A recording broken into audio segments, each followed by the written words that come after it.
तो ये देश की जनता भोली जरूर है पर भूलती नहीं है।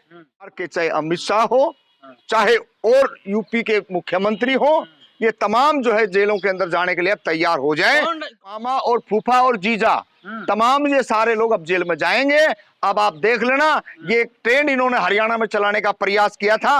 अभी की बात है, ताजा ताजा दादरी के अंदर किस तरीके से एक मुस्लिम को पीटने का काम किया। क्या कहा उसके घर पे, इसने गाय का मांस खा रखा है। अरे उसमें क्या था, बीफ था नहीं था, डॉक्टरी का मामला था। पुलिस को आप देते उसको, अगर जो फैक्ट आता उसमें करते, लेकिन उससे पहले ही चंद गुंडे पाल रखे हैं माहौल बनाने के लिए। हरियाणा में चुनाव है, लेकिन आज इनके हथकंडे तमाम, चाहे तो मुख्यमंत्री से लेकर के मुख्यमंत्री चेंज कर रही है। अभी आपकी सरकार सही थी, आप सही थे, तो मुख्यमंत्री चेंज करने की क्या जरूरत थी। बुलडोजर को ये डरे हुए हैं, ये सहमे हुए हैं। बलडोजर राज भारत देश से खत्म हो चुका है, दफन हो चुका है, और ये जो लोग हैं अब ये जेल जाने के लिए तैयार हो।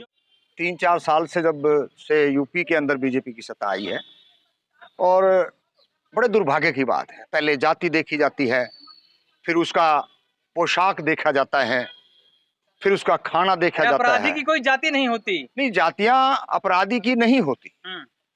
जाति, किसी धर्म में भी कोई अपराधी पैदा हो सकता है, लेकिन हम तो सीधा सीधा एक ही सवाल है आपका कि बलडोजर की जो कार्रवाई होती है वो इस देश के अंदर बीजेपी लेके आई है, और जो इस तरह की कार्रवाई का जो एक ट्रेंड इन्होंने चलाया, जो यूपी से होकर के राजस्थान से मध्य प्रदेश तक पहुंच गया और लास्ट में हरियाणा में आकर उसमें ब्रेक लगने का प्रयास है।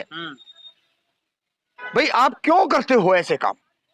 क्योंकि वो मुसलमान है, या वो दलित है, या वो अति पिछड़ा है, या वो ओबीसी है। आप इनके ऊपर ही कार्रवाई करते हैं। जहां रेप जैसी घटनाएं हो जाती हैं उनको आप सम्मानित करते हो, और फिर उनको अपने चुनाव प्रचार में भी लगा देते हो। तो ये देश की जनता भोली जरूर है पर भूलती नहीं है। अपराधी, अगर अपराधी पे आप चलाओगे, आप कौन होते हो? 5 साल के जनता ने आपको किराए पे बैठाया है 5 साल के लिए, और आप ये कहो कि हम सब कुछ फैसला हम करेंगे। तो ये जो देश जिन्होंने बनाया है वो लोग जिंदा हैं, उनके वंश जिंदा हैं। इस देश के अंदर तानाशाही नहीं चलेगी। ठीक है, आपने लोगों को मोटिवेट करा, गुमराह किया, लालच में लेके आए, तरह तरह के सपने दिखाए, और उन सपनों के अंदर जनता देश की फंसी। और जिसका आप जो हिंदू राष्ट्र बनाने की बात कह रहे थे, गाय गोबर की जो बात कह रहे थे, उसमें आप कामयाब हो गए। लेकिन इस देश की जनता ने 10 साल लगातार झेला आपको, और क्या क्या इस देश के अंदर आपने किया। चाहे तो पुलिस कस्टडी में किसी को गोली मरवा देते हो। अरे भाई ये क्या हो रहा है? सीधा सीधा इस देश के अंदर एक तानाशाही जो तानाशाह करता है वो आज बीजेपी सत्ता में है, और वो लगातार कर रही है। अब लास्ट टाइम आप ये देख लेना, ये जितने भी जो कार्रवाइयां हुई हैं, ये सरकार के चाहे अमित शाह हो, चाहे और यूपी के मुख्यमंत्री हो, ये तमाम जो है जेलों के अंदर जाने के लिए अब तैयार हो जाएं। इसकी जनता इनको बाहर निकालेगी, और कानून का लक्ष्य चलेगा। वाले जेल जाएंगे, बिल्कुल जेल में जाएंगे। कानून से बड़ा कोई नहीं है, ना आप बड़े हो ना हम बड़े हैं। अवैध निर्माण कहाँ पे अवैध निर्माण है? आप कुछ भी कह दो, कुछ भी कह दो। काका लिखने वाला और हमारी भाई और काका लिखने वाला ये देश में चल रहा है ना भाई। वो कुछ भी लिख दे, कुछ भी बोल दे, कुछ भी कर दे।